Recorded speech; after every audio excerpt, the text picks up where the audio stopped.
So we're at the Future of Work Summit with Peter and Berengere from Korn Ferry. Welcome.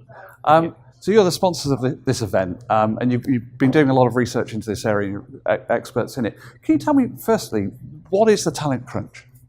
Yeah, so the talent crunch, as it relates to our study, is the notion that there is a skills gap, the deficit of the supply and demand of the most highly skilled labour in the market. And we assessed this over a period of time, short, medium and long term, 2020, 2025 and 2030, and examined the impact on organisations.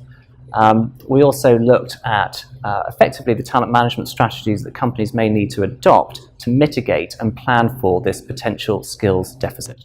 So with things like automation and AI, there's often the argument that it just means fewer people working. How do you answer that? Yeah, I mean, certainly our research suggests that parts of the market will suffer job shortages with the rise in automation. And our study examined three levels of labour: those that are highly skilled, these are typically tertiary educated executives, mid-level workers, and low-skilled labourers. And it's certainly the case that those at the low end, the skills, experience, etc., will potentially suffer job losses. But actually, counterintuitively, our study revealed that both the supply, as in the need for those highly skilled workers that are going to help work hand in hand with technology and innovation, there's a massive deficit, but also the demand for those employees is massive as well at the same time, leading to this talent crunch. So what industries did the Future of Work survey cover? So we chose three knowledge-based information groups, or groups of businesses, and we feel that these are the ones that most represent the highest value in the market going forward, and those are financial and business services, so that would include insurance and real estate. We also looked at technology, media and telecoms, and we also looked at manufacturing, which would also include FMCG and life sciences. And then, Berengere, what's the key piece of advice you would give to companies facing this kind of talent shortage? Well, it is really about to reframe how you think about talent. That's really a Copernican revolution that needs to happen.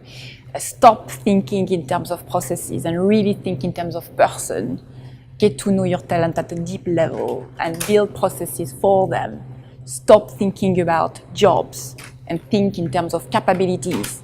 Jobs are becoming less and less relevant with the scale of the change we are seeing.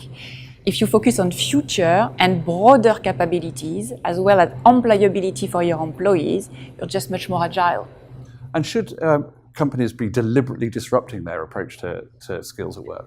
No, we are not saying that. And even the company who choose to disrupt, they shouldn't disrupt everywhere at the same time. It's not about disrupting for the sake of it and creating a trauma in the organization just for it. It's really about looking at the part of the organization that are already disrupted in the market and make some choices, focus by this part first. It's one of our 8 imperatives as well. Make choices and focus and start there. Brilliant. Peter, Berengere, thank you very much for your time. Thank you.